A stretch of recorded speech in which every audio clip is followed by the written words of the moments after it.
This is Suddenly Family. I'm Samuel Burke, and these are the true stories of people's lives forever changed by at-home DNA tests. The DNA world is full of incredible adoption stories. Children who spend decades looking for their birth parents. They buy DNA tests from every company out there, hoping for a lucky break.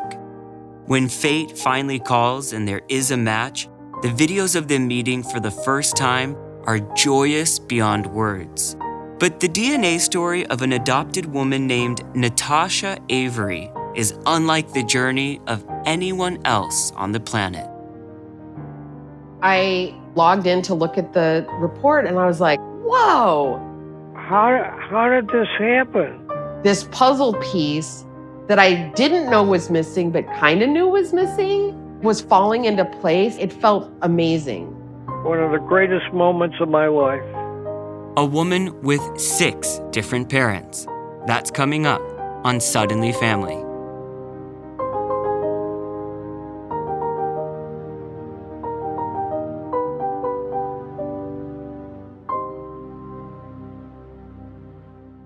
If you're listening to this podcast, that means you appreciate investigative storytelling. What if you had the chance to investigate and share important stories? Whether you want to dive into a new career in journalism or start your own investigative podcast, the Cronkite School of Journalism and Mass Communication at Arizona State University offers a variety of graduate programs just for you. My first step was visiting cronkite.asu.edu, where you can explore the master's degrees in investigative journalism, mass communication, and sports journalism. Now, back to Suddenly Family. Natasha, you were born and adopted in 1970 in Minnesota, where you were also raised. So take us back there. What was your childhood like? I had a really nice childhood. I had some of the things that are sad that happen to a child when they're growing up, divorce and those kinds of things. But at the end of the day, my parents both remarried, remarkable, lovely, loving people. And I feel blessed that I have a large and extended family, as many of us do these days. And your parents were always open with you about where you came from? Yeah, I knew from as long as I can remember that I had been adopted. And it was never something that I ever felt shame or ashamed about. I would eagerly tell people that I was adopted as well.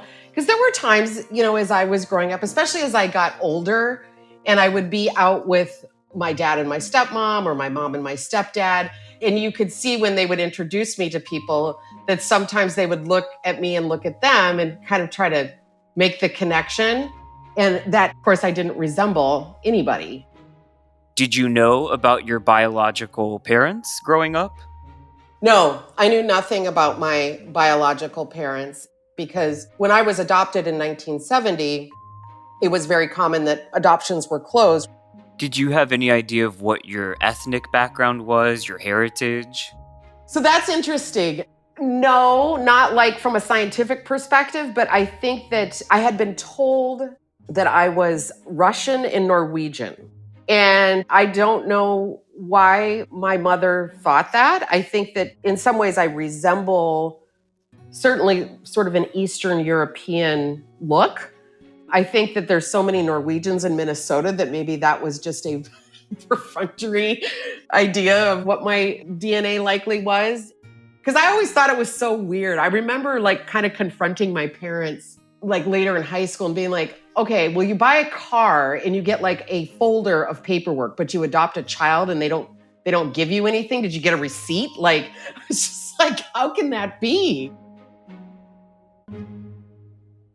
But as I got older, those kinds of things did become something that I was much more interested and curious about.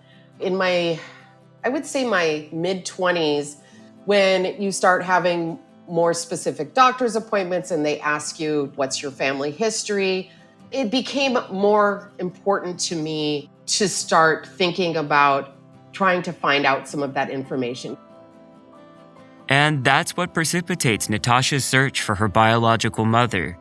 Natasha's in her 20s, this is in the 90s, and looking online for someone isn't an option yet. So she handwrites letters to agencies in her home state of Minnesota. 6 weeks later, I got a letter back, and sure enough, it was the affidavit of disclosure, which meant it had her name and personal information that she had filled out about herself, her situation. And I was like, oh my God, like there it was right in front of me. I found her address and I wrote her a letter and I said, I believe that you're my biological mother. And when she got the letter, she called me immediately and she said, I'd love to meet you. And I said, so would I. Well, it turns out she lived 10 blocks from where I grew up. I went to her house and I just remember she opened her screen door and peeked out at me and smiled. And I looked up and smiled at her. And it was the first time I'd ever seen anybody that looked like me. And it was awesome. Like I couldn't stop smiling. It was so cool. And what do you find out about your biological father? Well, so as the day went on, Janice, my biological mother, let me know that she had reached out to some mutual friends from back in the day to try to track down the man that was my biological father. And she hadn't talked to him since 30 years ago, right? So I was conceived in 1969. I think we can all do the math on what was going on in the world back then and how people were living their lives. That weekend, this man, Pete, happened to be in Minneapolis at an AA convention, and he lived in Alaska. So he comes over and he's just tickled. And I don't know how to explain it, Samuel. I just didn't feel a connection to him at all. And I kind of I was polite and I kind of went along with it. He was nice. I just didn't feel a real connection to him. So as time went on, Janice and I have maintained a relationship. Your biological mom. Yes. And then Pete came to Seattle with his wife to visit. And this was probably a year or two after I met him. So in the early 2000s. And that weekend was just, I can't even sort of describe, it was just bizarre. They were very difficult to be around.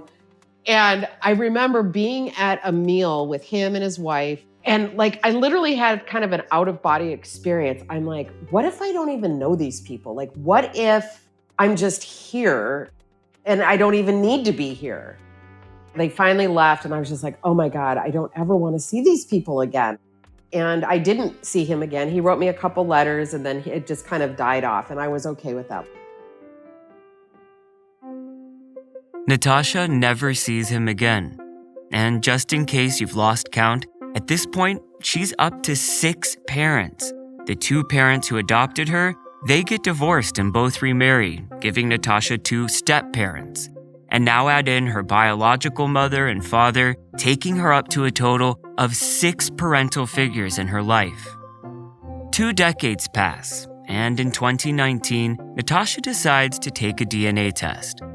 I think partly because I didn't have a relationship with my biological father and wanting to like really kind of look at like, yeah, I wonder what my ethnic makeup truly is. What does my DNA show, right? And so I got the test and sent it in and got it back in mid-January. And I logged in to look at the report and I was like, whoa. We'll be right back. Podcasts shed light on stories that otherwise may not be told. What if you could be that voice for someone?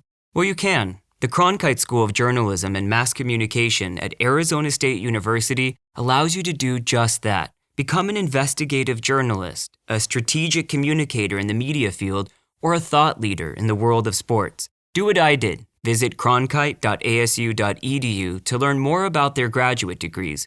Who will you become at the Cronkite School? Now, back to Suddenly Family. And I logged in to look at the report and I was like, whoa. And it said I was 51% Ashkenazi Jewish. And I was like, oh my God, this is amazing. I've always wanted to be Jewish. I've always had a ton of Jewish friends. I'm not a religious person, but anytime I've been in a synagogue, like I just kind of dig the whole scene. And I've liked the ceremonies and just the whole vibe of it all. And so I was like, wow, this is so cool. I actually texted Janice, my biological mom, and sent her a screenshot of my DNA pie chart. And I said, you must be more Jewish than you thought you were. And she wrote back and said, "Oh my God, Pete is not your biological father." I had a fling with a Jewish drummer from New York that had been visiting Minneapolis to record with Willie Murphy and the Bumblebees on a record called Running, Jumping, Standing Still. And I was like, oh my God. This is all via text message? This is all by text message. What goes through your mind and your heart when you get this text message? My heart was racing. I had goosebumps and I was like, oh my God. And it was really crazy. I just sort of felt like this puzzle piece that I didn't know was missing, but kind of knew was missing, was falling into place. And like, it felt amazing. And I've always been a huge music person my whole life. So like when I tell people this story and explain what has happened, they look at me and they just shake their heads. They're like, Tosh, this says it all. I mean, this is so fascinating. It's like so who you are. It's very interesting because most people who have a shocking DNA result, it's the complete opposite. They're crushed, they're nervous. You just said you're excited. Oh my God. I was almost like I was relieved. It explained that visceral reaction. Who is this guy? I just didn't feel anything. In fact, I felt strongly something else. It was just weird, right? And so it essentially proved that that feeling that I had was valid and actually a very real thing. So does your biological mother put you in touch with your biological father? No.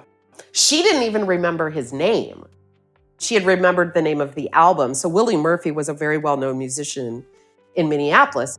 So I went down a Google black hole for 48 hours. Once I found the name of the drummer from the record, then I started researching his name and looking up pictures. And as I start unraveling this story and finding out more about this person, I mean, it was amazing. He was a pretty well-known drummer back in the day. He played with Bob Dylan. He played with Joe Cocker. He played with Ike and Tina Turner. What goes through your mind as you're reading your biological father's name with these legendary musicians? I couldn't stop smiling. And I was also I was flabbergasted. I was just stunned. This is insane. This is so cool. And this makes so much sense. I was also like, I wonder if he's alive. I'm so worried that you're going to find out that he's already passed away, that you missed your opportunity. Well, so there were elements of that as this thing started to unwind. Natasha tracks down bands who've played with her biological father, Sandy Konikoff. But they say Sandy is somewhat reclusive, and they don't know how to get in touch with him anymore. They do have contact information for one of Sandy's cousins, and Natasha manages to track down another cousin she matches with through the DNA test. She gets in touch with her two new relatives, Randy and Robbie. Over the weeks that Robbie and I got to know one another, I call him my angel. He was so kind, so generous, so sweet, so considerate. And he was absolutely beyond excited. He said that this is the greatest thing that has happened to Sandy in over 20 years. You're in your 70s and all of a sudden this child comes out, right? You don't expect news of a new child to come in your 70s, do you? No, you don't. Are you on pins and needles as this is all happening? I'm absolutely on pins and needles. And more so, Samuel, while I did really want to chat with him and get to know him, I was also very, very nervous that it would upset him or his life. So they told him, in his words, he's so funny. He talks like a musician. He was knocked out, man. He was knocked out when he heard the news about me. I was knocked out. She knocked me out. She was just wonderful. It was such a mind-blowing story. How do you first find out that this woman is trying to get in touch with you? I find out through one of my cousins who was a doctor. Her name is Randy Konikoff. And that's how Natasha tracked me down. Do you know, man, you have a daughter. I go, what do you mean I got a daughter? What are you talking about? My cousin says, well, listen, let's do the 23andMe test and find out for sure. So anyways, I took the test. Turns out it's me. When you get the results and you see 100% parent-child match, what do you feel in that moment? One of the greatest moments of my life, because she's so smart and successful and healthy and beautiful. Everything a person would want for their child. Her adopted parents did a wonderful job. They deserve so much credit, Sam. How do you start forming a relationship with her? We finally connected by telephone, and we almost got to meet, but it didn't come to pass. And then all of a sudden, this pandemic hit. I just hope that experts in the world figure out a cure for this as soon as possible. I'm so overwhelmed by this smart girl and the conditions that she went through in her whole life. What was it like? The ups and downs, and how she got to the position that she attained. I want to know these things, the intricate things.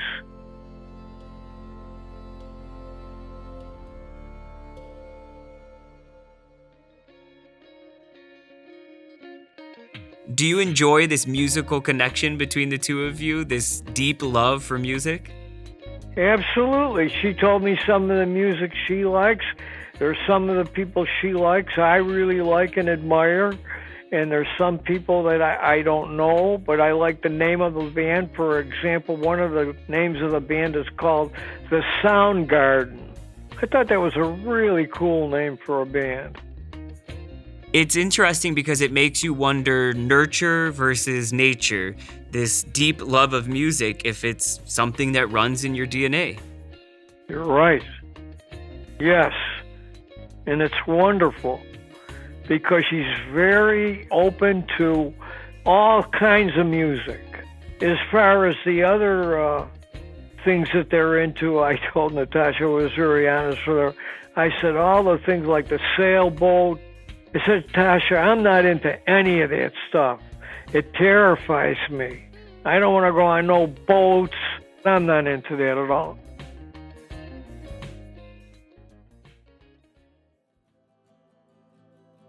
What's the deeper meaning you see in all of this? Finding out that you're a father to this wonderful woman at this time in your life, later in life than most fathers find out that they fathered a daughter. Do you see a deeper meaning in all of it? 100%. I had no idea this was going to happen. I'm one of the luckiest guys I know. I'm so happy and lucky to have a person like Natasha in my life, and she's my daughter. Is absolutely mind-blowing to me. I hope that me and Natasha can meet person to person where I can hug her, where we can embrace each other and just celebrate. For now, it's just calls between father and daughter. Though recently, through Sandy's girlfriend's tablet, Natasha and Sandy were finally able to see each other for the very first time. We finally had a FaceTime call, and this was probably 6 weeks ago. It was so much fun. Like, she was holding the camera and he was just grinning from ear to ear, and so was I. And we were both just so excited to finally be having a quote unquote face-to-face conversation. And he wanted to play the drums for me, and he went into the room where his drums were, and she held it up, and he was doing all these different beats and telling me he couldn't wait for me to come and play. You know, he'd be able to teach me to play the drums, and he'd have me walking out of there a pro. And it was just It was just a ton of fun. It was really cool. That's beautiful. Yeah, it was awesome. He's just trying to stay healthy and and so am I, so that we can have that meeting, that face-to-face meeting and that hug. Can't wait for that to happen. You grew up with a lot of Jewish people, but now that you know you're ethnically Jewish, what does that mean for your relationship moving forward with Judaism or the Jewish people? Am I going to see you at synagogue the next time I go to a bar mitzvah, or are you going to have a bat mitzvah? I would like to go to like a proper Seder. I would like to go and experience synagogue on some of the high holidays. I haven't done that. I haven't been to synagogue for Yom Kippur or Rosh Hashanah or anything like that. And I think that I would just like to experience that and see what that feels like. Perhaps you, more than any other person I've met on this DNA journey, is best poised to answer this question because you've known the parents who raised you, you've known your biological parents, you've known parents who you thought were your biological parents who weren't. What does family mean? I've always felt unconditionally loved by my family. And now that I've uncovered the biological side of my family as well, I actually feel an unconditional love from Janice and Sandy and their extended families. So if you sort of correlate my quote unquote adoptive family, I don't like to refer to them that way, they're my family, and my biological family, while my family that raised me will always be closer to me because I've loved them longer and they've loved me longer. But I will say there's a thread of unconditional love that I see now that cuts through all of that. The feeling of unconditional love and what that feels like, that line feels familiar.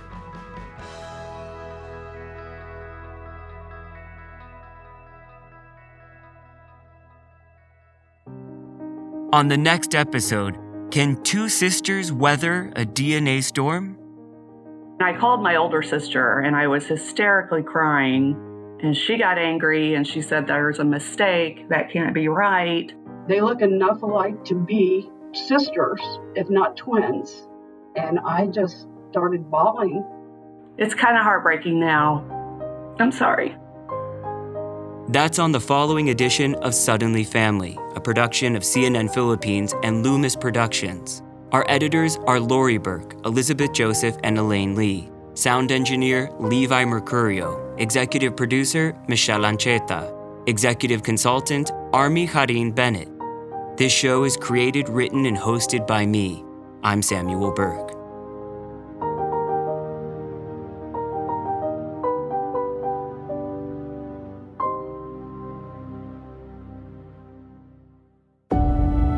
I have a responsibility as a journalist to tell the public what's going on. Now more than ever, the role of the media and journalists is extremely important.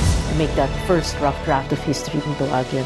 As journalists, we deliver the news, we give the right kind of information. News really has the power to shape and influence a person's perspective of the world. It's about the people, it's about the stories.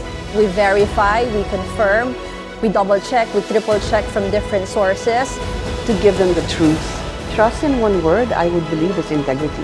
You can't force trust, you have to earn it. People can't trust me if they know that I don't know what I'm talking about. It can be very challenging, but it's very, very fulfilling. News you can trust. News you can trust. This is CNN Philippines. News you can trust.